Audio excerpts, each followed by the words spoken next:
PTHP kali ini kita bareng sama pembina Yayasan Stikes Dharma Husana Bandung, Bapak Ahmad Muhandayat. Selamat datang Pak Stikes Dharma Husana Bandung. Kamu kolat ya? Ya, astaga. Ini beliau ini aduh susah banget cari waktunya ya. Benar, kita kesibukan beliau.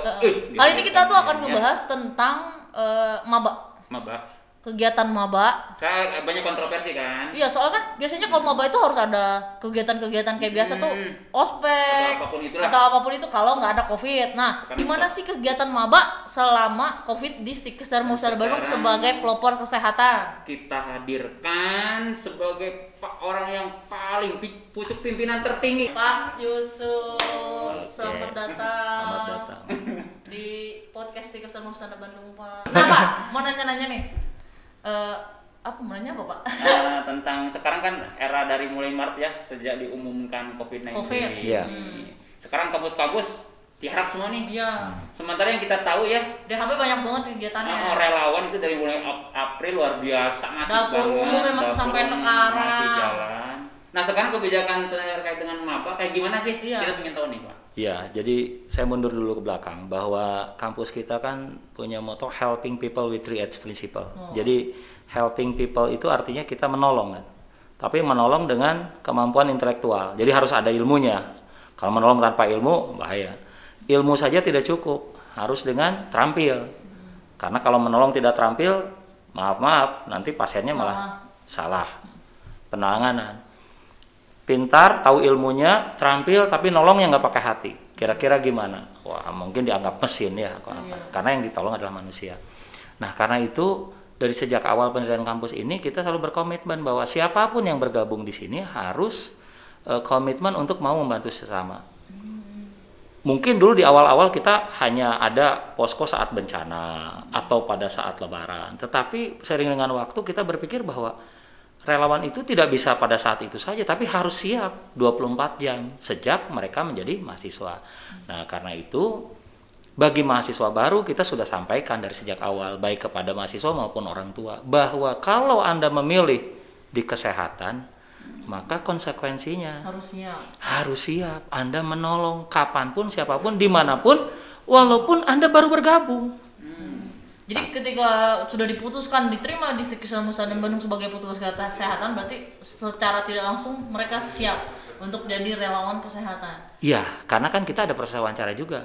Nah, selama wawancara itu diedukasi juga bahwa tidak bisa kita bilang biasanya, oh nanti kalau sudah lulus saya baru bisa menolong atau tidak. Dari sejak sekarang harus sudah siap, tapi tentunya disesuaikan kapasitasnya.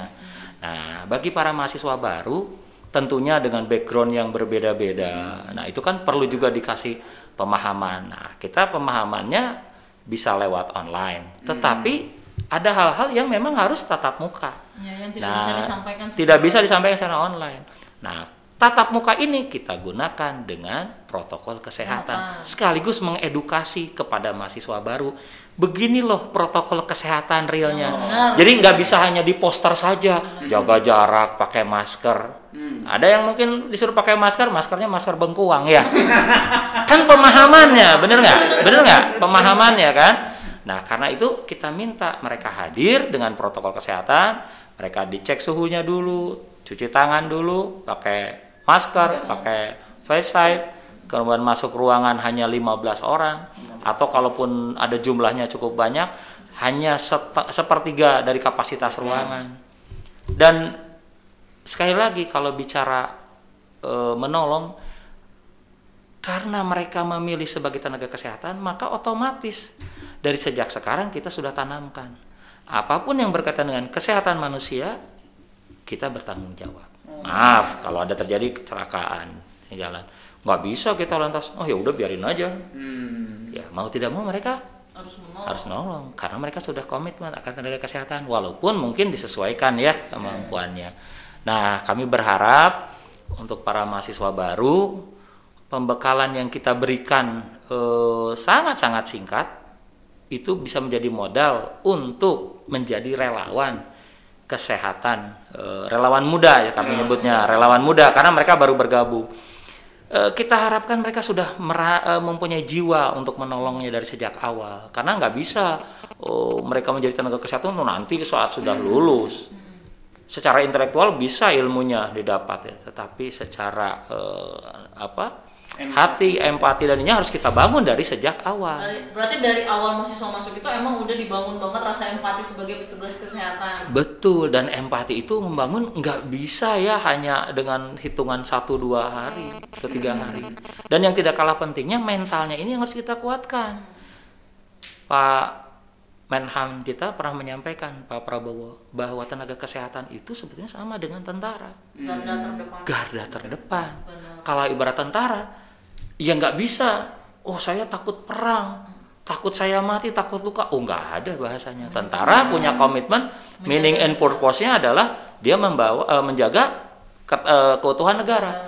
Nah kalau tenaga kesehatan, ya meaning and purpose-nya adalah bagaimana dia menolong siapapun. Nah sekarang tiba-tiba kita dihadapkan dengan COVID-19. Betul, pemerintah menyampaikan jaga jarak. Di rumah saja. Itu adalah edukasi kepada semua. Cuman masalahnya kalau tenaga kesehatan seperti apa? Insya Allah bulan ini kita akan melepas hampir 500 lebih wisudawan. Itu mereka lulus dan mereka langsung terjun ke lapangan kesehatan. Nah berarti di kampus kita kan kosong nih relawannya. Hilang 500. Iya, yang 500 yang baru ini harus kita siapkan. Untuk garda terdepan lagi, melawan COVID lagi. Skenario-nya maaf, sekarang alhamdulillah saudara-saudara kita, rekan sejawat kita masih berada di rumah sakit ya. Tetapi berapa banyak juga mereka sekarang yang sudah mulai, maaf, ada yang meninggal, ada yang sakit, ada yang waktu kerjanya mungkin dikurangi. Skenario-nya nauzubillah plan B-nya terjelek kalau mereka habis, siapa yang akan menggantikan? Tidak mungkin ambil masyarakat biasa.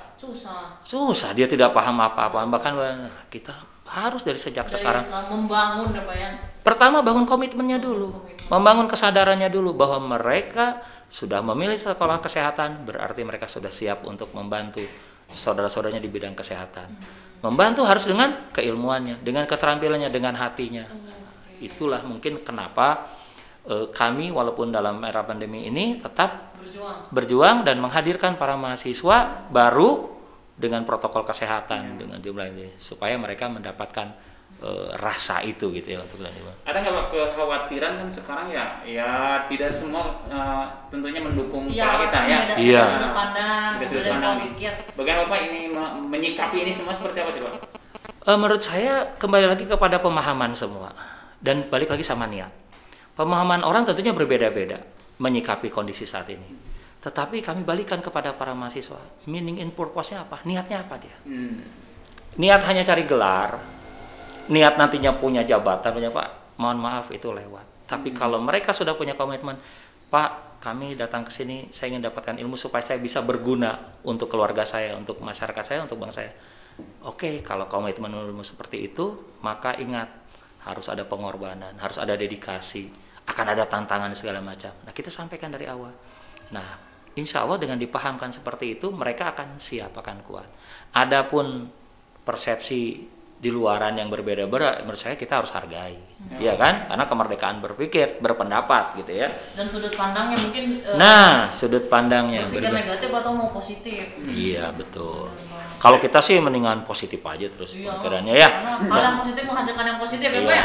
Kita dari sejak bulan Maret tidak berhenti ya, sejak kegiatan untuk relawan COVID. Bahkan hari ini salah satu dosen kita keperawatan masih berada di Masamba, Sulawesi. Ya, Pak Hilman. Pak Hilman ya. Jadi walaupun beliau menjadi banyak tugasnya juga di sini, tapi ada panggilan untuk ke Masamba ya karena komitmennya kita kampus relawan ya. Tidak mau ya. Dan kemarin pun salah seorang dosen di keperawatan bersama timnya juga sempat ke luar kota juga ikut menjadi tim rapid test. Jadi relawan juga. Pak, ya. Kapan dikirim Pak? Ya, nanti menyusul setelah Pak Hilman ya. Nah sekarang kan mahasiswa baru sekarang sudah pada, kalau nggak salah kontennya apa aja sih Pak? Mas Lur ini ketika ya, kan tadi ada relawan. Relawannya apa aja sih kontennya Pak? Iya, pertama mereka tentunya akan dikenalkan dengan kampus STIKAS. Mereka harus paham ini kampus apa. Kita sampaikan ini kampus relawan yang punya prinsip helping people with 3H principle, head and heart. Yang kedua kita sampaikan komitmennya bahwa di kampus ini kita dunia dikerjakan, akhirat dipersiapkan. Jadi nggak bisa kita memikirkan dunia saja, kita berpikirnya jauh ke depan.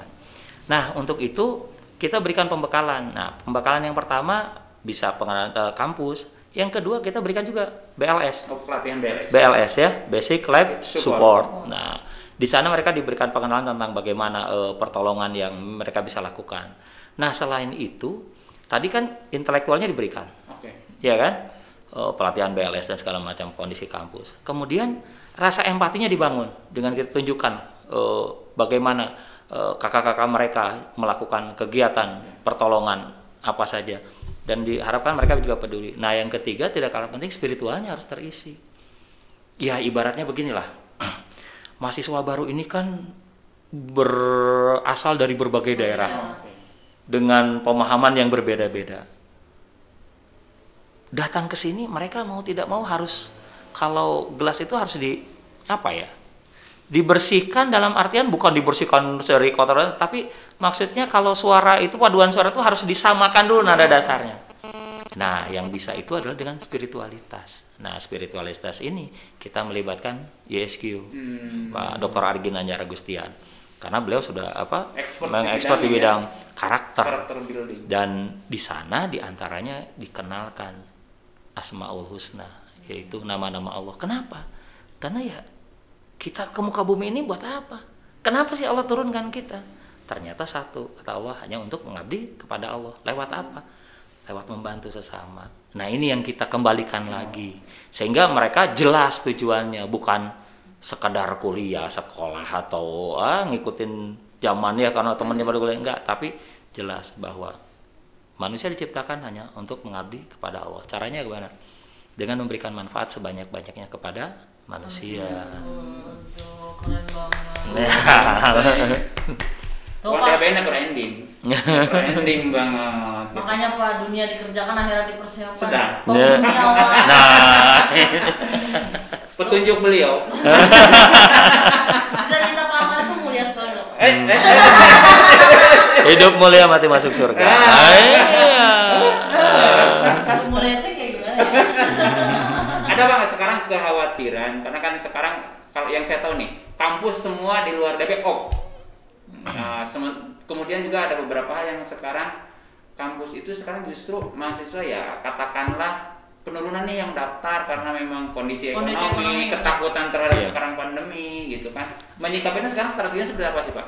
Saya ingin sampaikan dulu, mungkin kampus tidak off ya kampus yang lain on, cuman online. Iya.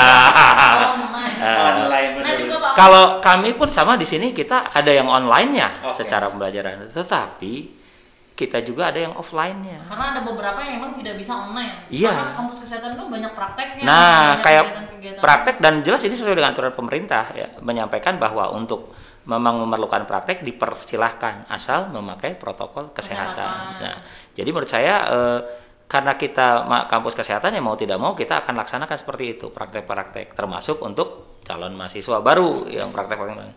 Yang kedua mengenai menyikapi fenomena sekarang yang katanya turun, naik dan segala macam. Menurut saya itu sih dinamika yang wajar ya, mau ada COVID atau enggak, naik turun itu wajar lumrah. Tetapi untuk di kami ya insya Allah sampai dengan saat ini masih terus mendaftar, masih ada ya. Apalagi karena mungkin bisa jadi beberapa orang atau calon mahasiswa melihat, saya tanya kenapa? Ya Pak, melihat pandemi seperti ini rasanya saya terpanggil ingin berbuat sesuatu, dan saya lihat tenaga kesehatan lah yang bisa sekolah kesehatan yang bisa membuat saya berarti lebih ini. Nah artinya dengan COVID ini tinggal kita pilih, mau kita memilih negatif ya mungkin serba keterbatasan, tapi kalau lihat kita positif, peluangnya malah justru beberapa anak yang terpanggil, saya ingin berperang Pak, tapi saya bukan menjadi tentara, tapi berperang di bidang kesehatan. Tapi dipikir-pikir petugas kesehatan itu sama kayak tentara sekarang. Iya. Sekarang kan garda terdepannya Bang. Garda terdepan, dan fisik mentalnya pun harus kuat. Nah, saya tanya, kita pakai masker gini kuat nggak 24 jam? Oh, 8 jam 4 jam aja udah kadang. Bayangkan tenaga kesehatan pakai face shield, pakai hazmat, pakai sepatu, dan mereka tidak bisa melakukan makan, buang air kecil pun sulit. Berjam-jam. Nah itu mohon maaf kalau tidak kuat mental dan tidak kuat keyakinannya dan tujuannya, menurut saya akan mundur. Ya itulah mungkin kenapa kita harus siapkan dari sejak dini para mahasiswa ini. Oh, jadi berarti mulia sekali tujuannya Pak ya. Ketika mahasiswa baru dibikin karena ibaratnya bikin tentara baru untuk melawan COVID ini. Iya, karena betul. tentara yang lama udah keluar untuk berperang. Masyarakat Iya. berperang. Oh, keren banget. Jadi kaderisasinya itu luar biasa. Jadi terstruktur. Jadi memang sekolah kesehatan itu ketika pandemi kayak gini tuh mereka nggak bisa diem aja karena mereka itu adalah garda terdepan dan pembentuk dari tentara-tentara baru. Kesehatan kedepannya. Benar banget, keren banget Pak Yusuf, Oke. makasih Iya, banyak. sama-sama. Kata-katanya saya tuh pas kalau ngobrol sama Pak Yusuf tuh selalu speechless. Kata-katanya menginspirasi. Jadi emang mau luar biasa ya. Tapi bener sih, lebih ini. Auranya begitu kuat. Iya. Ustaz. Nah pokoknya Pak Yusuf makasih banget atas waktunya. Tapi pesan-pesan terakhir dulu nih. Ya, benar. Pesan-pesan. Sebenarnya dari tadi tuh semua isinya tuh pesan semua. Mungkin ada yang memang ingin disampaikan ke sobat-sobat DAB nih di ini seperti Iya, jadi kalau ke teman-teman semua, saya hanya mengajak mari kita positive thinking. Menyikapi apapun, ambil positifnya. Karena kalau positif itu akan memunculkan ide kreatif. Tapi kalau kita belum apa-apa sudah menyikapi negatif, wah close semuanya, ketutup. Kalau guru saya bilang, Pak Agim, kalau menghadapi masalah itu ibaratnya mobil yang hujan, wipernya atau penghapus kaca mobilnya tidak berfungsi, tidak akan terlihat jalannya. Tapi kalau wipernya itu berfungsi dengan baik, maka jalan akan terlihat. Gitulah kita juga dalam menghadapi kehidupan. Kalau kitanya tidak bersihkan persepsi-persepsi yang dari negatif ke negatif, maka nggak akan kelihatan jalan keluarnya. Tapi kalau kita bersihkan dari pikiran negatif, positif, maka yakin akan ada jalannya.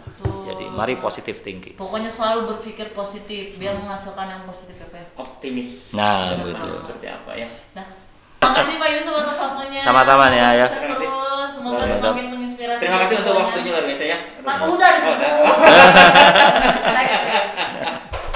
Dah, sampai jumpa di podcast selanjutnya.